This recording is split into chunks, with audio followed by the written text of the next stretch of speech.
ఆహ్, ఇప్పుడు హైదరాబాద్‌కి టోల్ గేట్ హైదరాబాద్ సిటీ కోసమేం లేదు. మనం బెజవాడ నుంచి వెళ్తున్నప్పుడు హైవేకుంటది. తర్వాత ఓఆర్ఆర్ కట్టాక ఓఆర్ఆర్ మీద నుంచి ఎంటర్ అవ్వాలంటే టోల్ గేట్ ఉంది. కానీ మామూలుగా ఇటు రామోజీ ఫిల్మ్ సిటీ ఇటు నుంచి వచ్చేస్తే ఏ టోల్ గేట్ లేదు. ఎంటర్ అవ్వడానికి ఏ టోల్ గేట్ ఏం లేదు. హైదరాబాద్‌లో ఎంటర్ అవ్వడానికి. అటు శంషాబాద్ నుంచైనా పోవచ్చు. ఇటు నాగార్జున సాగర్ రోడ్‌లో నుంచైనా పోవచ్చు. 3 వైపుల నుంచి ఎక్కడ టోల్ గేట్ లేదు. హైవేలకు టోల్ గేట్ ఉంటది. హైదరాబాద్‌లో ఎంటర్ అవ్వడానికి టోల్ గేట్ ఉండదు. బట్ వేగంగా వెళ్ళడం కోసం ఔటర్ రింగ్ రోడ్ వాడుకుంటే ఔటర్ రింగ్ రోడ్‌కి టోల్ గేట్ ఉంది.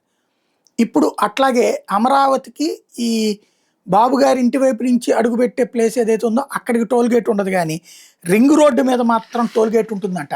ఎందుకంటే పీపీపీ కిందన దాన్ని ఇవ్వబోతున్నారట. 6 నెలల్లోగా భూ సమీకరణ చేస్తారట. నిన్న స్వయంగా నారాయణ గారు చెప్తోంది. రాజధాని అమరావతి ప్రాంతంలో ఇన్నర్ రింగ్ రోడ్డు ప్రభుత్వ, ప్రైవేటు భాగస్వామ్య విధానాలు పీపీపీ విధానంలో నిర్మిస్తామని నారాయణ వివరించారు. అవసరమైన భూములను భూ సమీకరణ విధానంలో తీసుకొని ఉన్నట్టు చెప్పారు. రాజధానిలో ట్రంక్ రోడ్ల నిర్మాణానికి వివిధ ఆర్థిక సంస్థల నుంచి 40,887 కోట్లు సమకూర్చామని 27 మార్చి నాటికి పూర్తి చేయాలని నిర్ణయించినట్టు చెప్పారు. గురువారం అసెంబ్లీలో కన్నా లక్ష్మీనారాయణ అడిగిన ప్రశ్నలకు ఆయన సమాధానం ఇచ్చారు. 2 దశల్లో 70 మీటర్ల వెడల్పుతో 8 నుంచి 4 వరుసలతో 96 కిలోమీటర్ల పొడవున ఇన్నర్ రింగ్ రోడ్ డిజైన్ చేసాం. కేతనకొండ నుంచి నున్న వరకు 67.6 కిలోమీటర్లు. రెండో దశలో నున్న నుంచి కేతనకొండ వరకు వయా కొండపల్లి అటవీ ప్రాంతంలో సాగుతుంది. మొదటి దశలో గుంటూరు జిల్లాలో 14, పల్నాడులో 3, కృష్ణాలో 6, ఎన్టీఆర్ జిల్లాలో 3 గ్రామాలు కలిపి మొత్తం 26 గ్రామాల్లో సాగుతుంది. డిపిఆర్ పూర్తయింది.